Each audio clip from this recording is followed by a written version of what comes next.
My name is Cold Beer, and let's start with Have a Nice Death. This is an action roguelite platformer where you play as an overworked death. Your employees have run rampant, completely throwing off the balance of souls and your vacation plans. In order to restore order, you'll have to grab your trusty scythe and show your employees how it's done. You'll meet a diverse cast of memorable characters, sharpen your sight skills, and engage in fast-paced hack-and-slash combat, utilizing over 70 unique weapons and spells. Since death can't die, this is a perfect setting for the roguelike genre. You just start again, alive, if death is alive. Well, that makes me wonder. Anyway, a performance review after every run guarantees that you unlock interesting items and upgrades that will help you progress on your journey. Players are saying that the graphics are really nice, gameplay is really fun, but it can become quite repetitive rather quickly as well. The game has a very positive review score on Steam, and the average reviewer has recorded gameplay time between 5 and 50 hours. But while scrolling through the comments, I've seen guys with hundreds of hours, 400, 500, 600 hours of gameplay on record. Their virginity is really safe and going nowhere. Project Warlock. Here you'll become a mysterious warlock and embark on a dangerous mission to eradicate all evil. Yeah, seriously, I thought warlocks are evil, but here you are good somehow and want to smite evil creatures with everything you have, every single one of them, no matter where and when. You will travel through time and space to wreak mayhem and destruction like in the golden days of FPS games. You'll explore 60 levels in 5 settings, from ice Antarctic base to sands of Egypt or medieval castles. As in all classic games like this, you will find keys to unlock passages, reveal secret doors with golden ammo, use lifts and hidden buttons to access new areas, and of course, finally, you will descend to hell and face the ultimate challenge and emerge victorious or, perish like a puny loser, which will never happen. You're awesome, my friend, never doubt that. Into the Breach. This simple-looking game is actually an officially recognized masterpiece. It has won Best Strategy Game title at the Game Awards. It was announced as a Game of the Year by PC Gamer, and on Steam it has above 90% of positive reviews left by thousands of people. So here the remnants of human civilization are threatened by enormous creatures breeding beneath the earth, and all hope is in your hands. You must control powerful mechs from the future to hold off this alien threat, and each attempt to save the world presents a new randomly generated challenge. Basically, the game throws a different strategic puzzle at you every time and you have to solve it, and that is somehow really fun to do. Just make sure you like both puzzles and strategy games, because it is quite challenging, and if your brain is smooth, you may want to play some other game instead. Don't ask why I know this. REMNANT 2. This is the sequel to Remnant from the Ashes, best known as Dark Souls with guns. The game pits survivors of humanity against new deadly creatures and godlike bosses across beautiful but menacing worlds. Here you can travel alone or with friends as a team and explore strange new worlds and beyond, overrun by mythical creatures while trying to stay alive. There are multiple worlds to explore with different types of creatures, weapons and items. Game has branching quest lines, augments, crafting and loot rewards that will test the resolve of even the most hardened players in dynamically generated dungeons and areas. Most of the players are saying that the second part is better than the first one, meaning that developers learned from their past mistakes and made an actually awesome game. Far Lone Sails. This is a vehicle adventure game where you travel across a dried-out ocean following the tracks of a once thriving civilization. Through an array of roadblocks and hazardous weather, you need to keep your vessel going. While doing that, a lot of questions are circling in your mind. Where will this journey take you? Are you the last of your kind? What happened to the ocean? Will you taste potato salad ever again? Will they finally make another Edge of Tomorrow movie? Can we, with the help of AI, make more Firefly series in the future? And why, when you drink 1 liter of beer, you piss out 2 liters of piss? I guess if you crack the latter, the Nobel Prize would be yours without competition. So it's only you, your machine and the big nothing. Far is an art from the big A. True fart, if I may say, but in a good sense. Titan Souls. The game is like a boss battle bonanza, and you are the brave little hero taking on these ginormous bad boys. So prepare for some epic battles that'll test your skills, reflexes and patience. It's a Souls-like game, so lots and lots of patience. The game is packed with 20 colossal titans, each with its own unique and challenging boss fight. You'll be like, 20 titans? That's more boss battles than I have fingers. Well, at least some of you would say that. So shout out to you, my fingerless friend. Now subscribe, use some something else for this task. Titan Souls typically takes around 4 to 6 hours to complete, depending on your skill level. Although if you are like me, a bit slow with these kind of games, it probably will take longer. Way longer.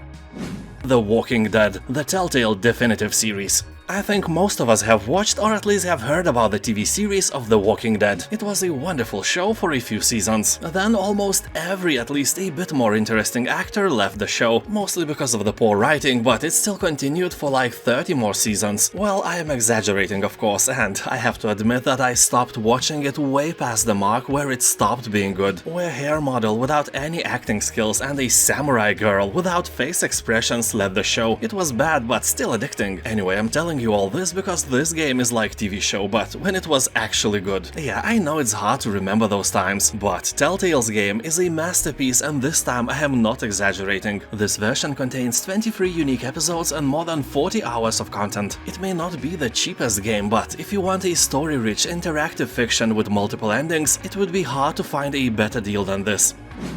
My Time at Portia. This is a fun and relaxing RPG, a great open-world game with an incredible amount of stuff to do. It is similar to Stardew Valley, but has more depth in it. Literally because it is in 3D, and figuratively because it is bigger in general. And this is the best game if you just want to relax. Here you arrive in a weird post-apocalyptic new town named Portia to inherit your father's old building workshop and spend your time restoring it to its former glory. It's definitely not a game for a serious RPG lover, but sometimes it's just good to relax, catch some alpacas, build some experimental devices, and even go to a dungeon to fight giant rats. Definitely a game for the whole family.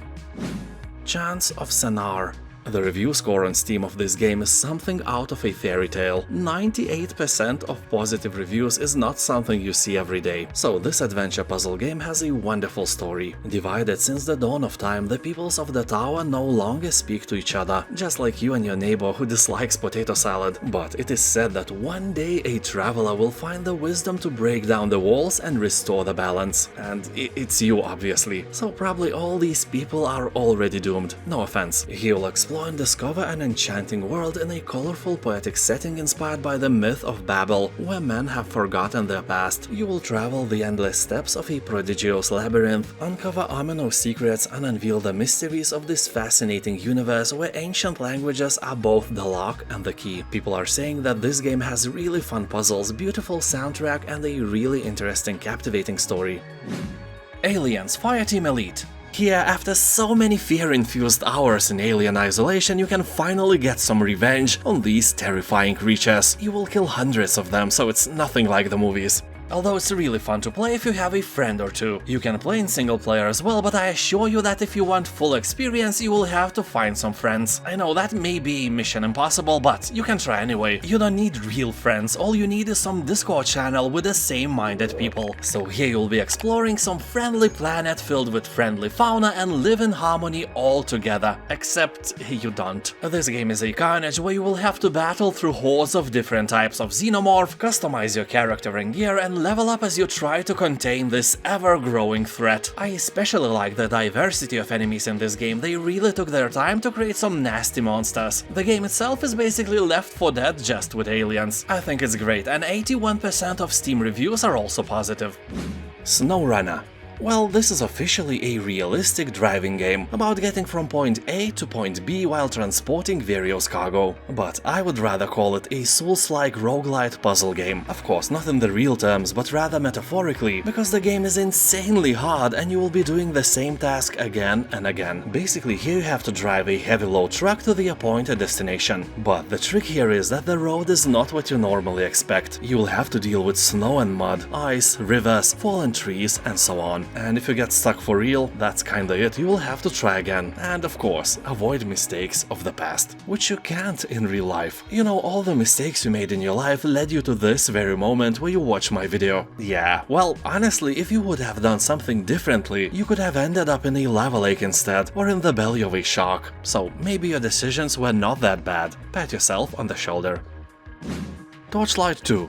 People on Steam are saying that this game is highly addictive and can fast-forward your life rather quickly. Some people say that this is a spiritual brother of Diablo 2, but I can't agree with that. It's too cartoony, the models and color palette reminds me of World of Warcraft instead. Although I played World of Warcraft for several years, I still have the best memories. I think I will get back to it. That is when I'm old, some 25 years from now. Anyway, Torchlight 2 is great, very complex and fun, and if you are cool with this colorful Disney princess visual style, it may be one of the best action RPG games you have ever played. You know, if you like Diablo or similar games like Grim Dawn or Path of Exile, Torchlight 2 is probably a must-play. GTFO.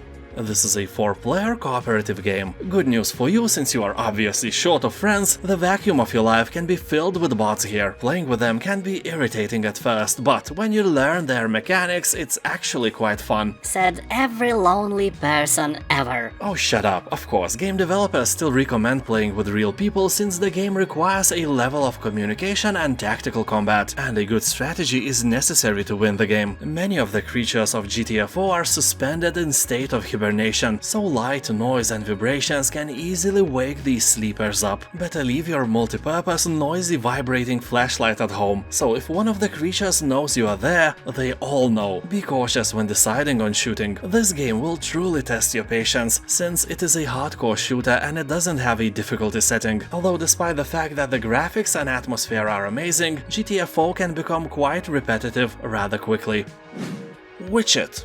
This is a multiplayer hide-and-seek game where you are tasked with seeking hidden witches that blend in with the environment. Well, or play as a witch and do all that blending yourself. At first glance, that book on a shelf may look innocent, but remember, witches can disguise themselves as any physical object, although if you turn yourself into a pizza, you will look kinda suspicious on the ground or in the bookshelf as well. You need to think where and how to blend in. Sadly, there is no ability to transform yourself into hairy balls. That is sad. Also, if you are a hunter, your perception skills will come in handy, that's no doubt. Here you'll also be able to craft new items or even your own maps to play in. Game may look a bit childish, and honestly it is, but it has around 90% of positive reviews, so a great time is almost guaranteed.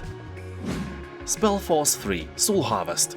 This game, just like Fallen God, is a standalone episode of SpellForce 3, meaning that you don't have to own the base game or even know the story very well. Here you are plunged in a war on many fronts. While some evil threatens to tear apart the Dwarven realm, an enigmatic cult of dark elves harvests the souls of people for reasons unknown. That is not cool, you have to stop it. You know, souls are like currency you can use to pay the devil for nice things, so all this soul harvesting stuff is like a bank robbery in my eyes. The game itself is a hybrid between RPG and RTS, meaning that you will have your heroes with various options and combinations on a skill tree and can amass your army like in any strategy game as well. The difference from 3rd Warcraft, for example, is that your heroes here are more like actual RPG heroes than just better units with more powerful skills. The story will take about 20 hours of your time, but if you want you can create your own maps as well.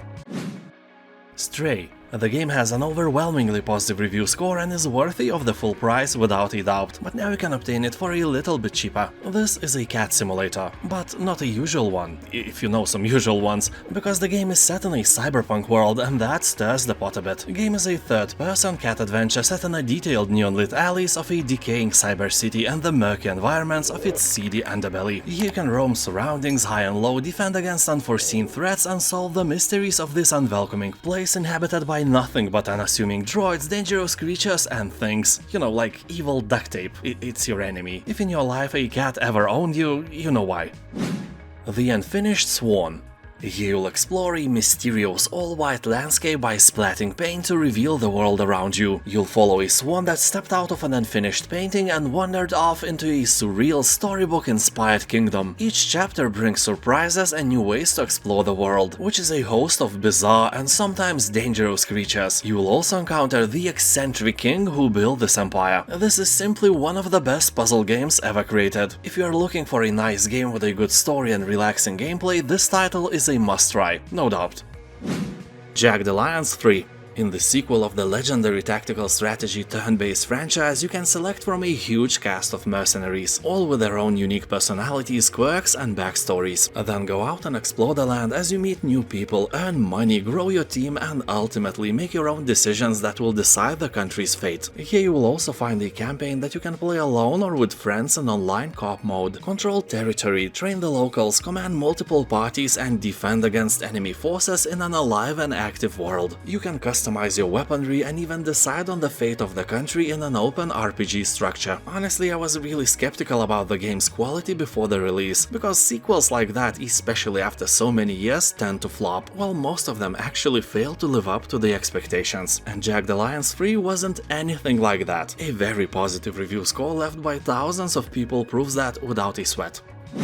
A Juggler's Tale. In this cinematic adventure, you will lead Abby, the string puppet, through a grim but beautiful fairy tale world. You will have to solve riddles, evade traps, and run from various evil stuff on the way to find freedom. Game has specific mechanics, as you can see, and that creates unique puzzles you will have to solve. Well, not necessarily. You will definitely try to solve them, but honestly, that is a matter of your IQ, so make sure you have one. You will have to find your way around obstacles, cross raging rivers, sneak through bandit camps, and make it past dangerous traps, and in the process find out what it takes to truly break free from all strings attached. I guess there is a pun intended here. People who play the game are saying that a Juggler's Tale is a short, unique and beautiful game. There is no doubt that you will like it if you enjoy platformer genre in general. For example, on Steam it has around 90% of positive reviews, so if you like unique platformers, it's definitely a good choice. If you are in doubt, you can try it by playing a free demo version.